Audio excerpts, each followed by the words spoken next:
Welcome to The Explainer. Today we're going to dive into a really big book, Yogani's Liberation, and tackle one of those huge questions we all ask ourselves. What does it really mean to be free? The book lays out this incredible path, a way to get from feeling, trapped by our everyday struggles to a place of real, deep, unshakable inner peace. I mean, we all want freedom, right? Freedom from stress, freedom to do what we want. But what if the most profound kind of freedom, the one that can't be taken away, has nothing to do with your job or how much money you have or anything happening on the outside? What if it's totally an inside job? And that's the central idea here. The book calls it liberation, or in Sanskrit, moksha.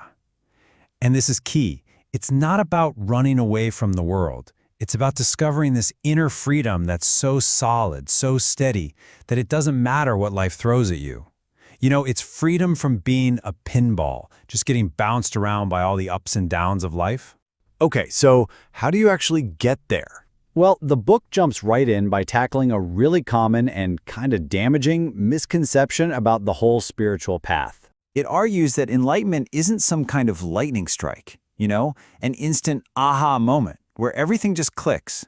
It's a journey, a process. The book has this fantastic analogy. Think about it. You can't just wish you were in California when you're standing in New York. You've got to actually make the trip, right? Mile by mile. And that's exactly what this path is like. It's about systematically cultivating something, not just magically arriving at a destination. And this is so important. The book points out that when people have these big breakthroughs, they often forget all the hard work, sometimes years of practice that led up to it.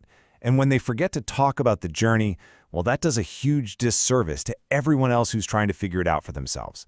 The how really matters. So what does this process actually look like? Well, the book gives us this perfect metaphor. Picture your nervous system, your whole way of seeing the world, as a dirty windshield on a car. The road, life itself, is still right there in front of you, but everything is blurry, distorted. You can't see clearly. So what are the yogic practices? They're the windshield wipers. They systematically, little by little, clean off the gunk. And the cleaner the glass gets, the better you can see where you're going, and, well, the better you can drive through life. So as that windshield starts to get cleaner and cleaner, something really interesting starts to happen. A totally new kind of awareness begins to dawn. The book calls this a huge milestone on the journey. It's when you start to meet your inner witness. So who is this witness? Think of it as this stable, silent core inside of you. It's that part of you that's perfectly calm and unshaken, even when your day is completely chaotic. It's the quiet observer in the back of your mind that just watches.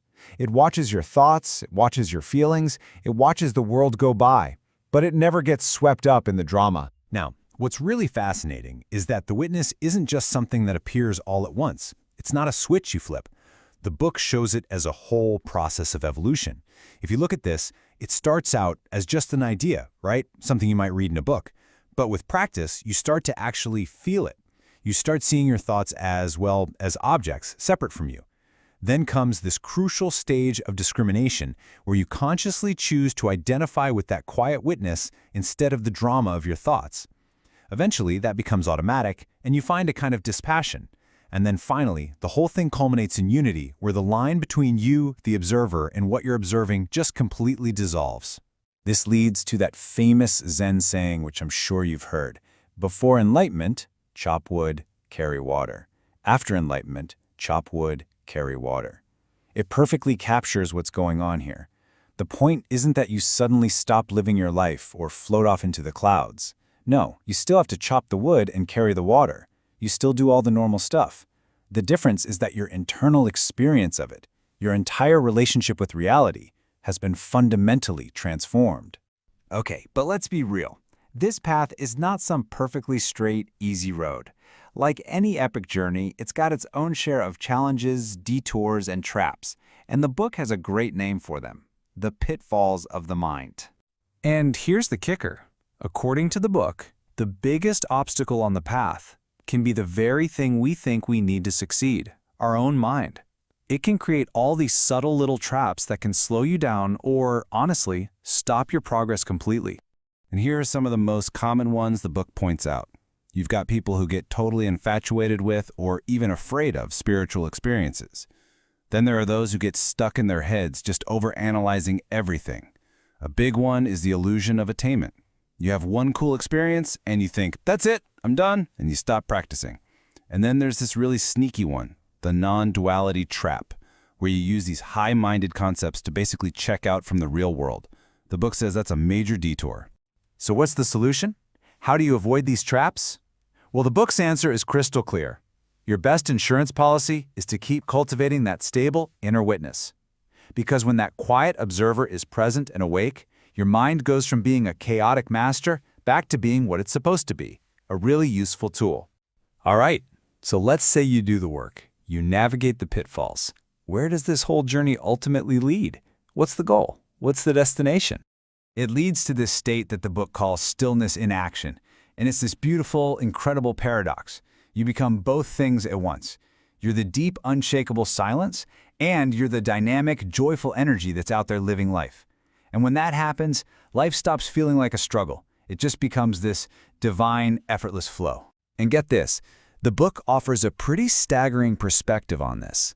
It suggests that becoming ripe for this state, doing all the foundational work, the meditation, cultivating that inner silence, that's like 99% of the journey.